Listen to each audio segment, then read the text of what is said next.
Latrell Mitchell arrested. The Fallout NRL cannot ignore.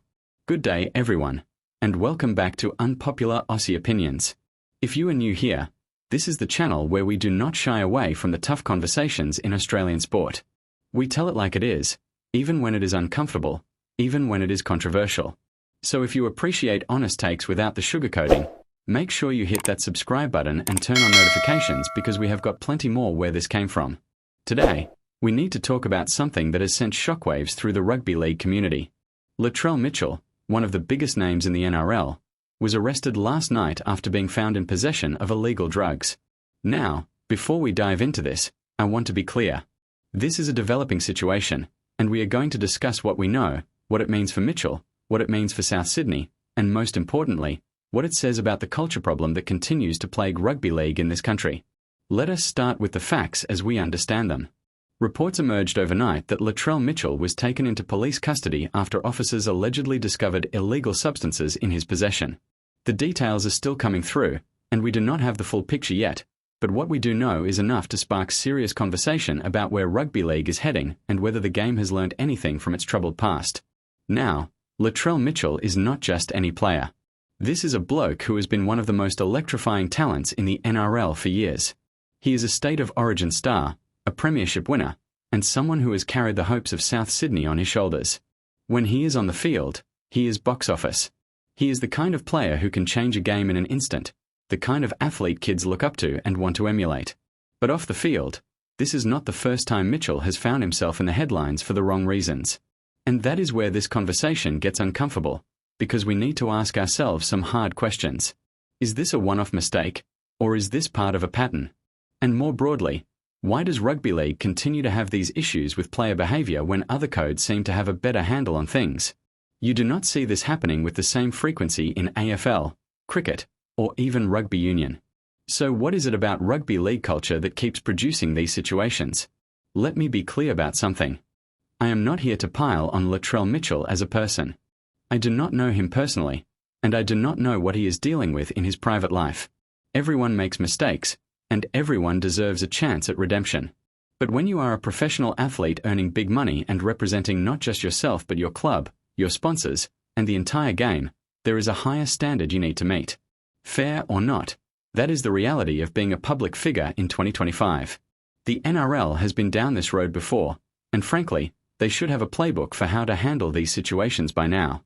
We have seen drug scandals, behavioural issues, off-field incidents, you name it. The league has tried education programs, integrity units, welfare officers, all the things you would expect them to do. But here we are again, with another major star in trouble and the game's reputation taking another hit. South Sydney Rabbitohs also find themselves in an incredibly difficult position. They have invested heavily in Mitchell, both financially and in terms of building their team around him. He is supposed to be their leader, their go-to guy when the pressure is on. But how do you maintain that relationship when your star player has allegedly broken the law? Do you stand by him publicly and risk the backlash? Do you distance yourself and potentially lose one of your best assets? There are no easy answers here. From a football perspective, this could not have come at a worse time for the Rabbitohs. The season is approaching, expectations are high, and losing Mitchell for any length of time would be catastrophic for their premiership hopes. But beyond the on-field impact, there is the question of what message the club sends by how they handle this. Do they prioritise winning at all costs, or do they take a stand and show that certain behaviours will not be tolerated regardless of talent? Now, let us talk about the elephant in the room.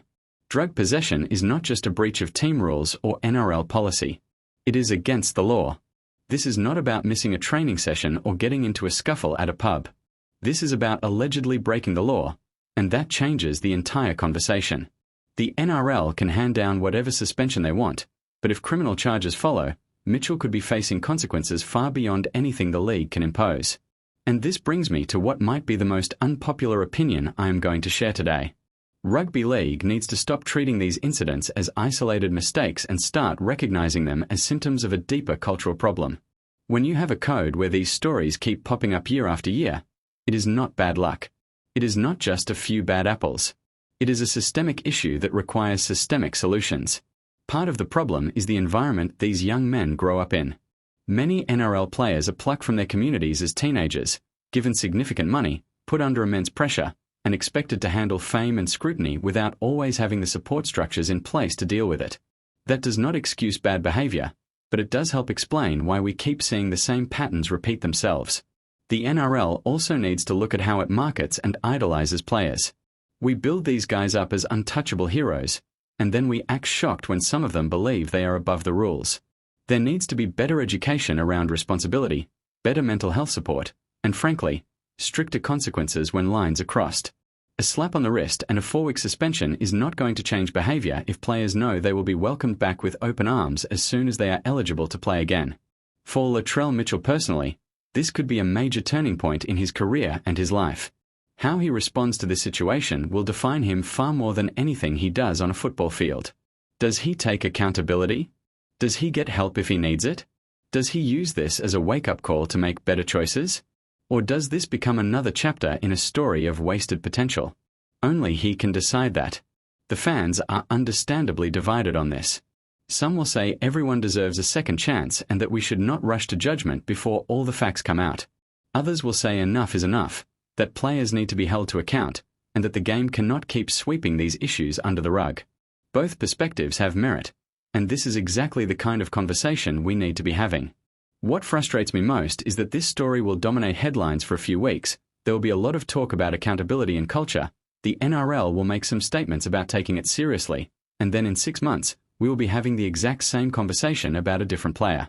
That cycle has to break somewhere. So where do we go from here? The NRL needs to complete a thorough investigation. South Sydney needs to decide how they are going to handle this internally. And Latrell Mitchell needs to face whatever consequences come his way, both legally and professionally.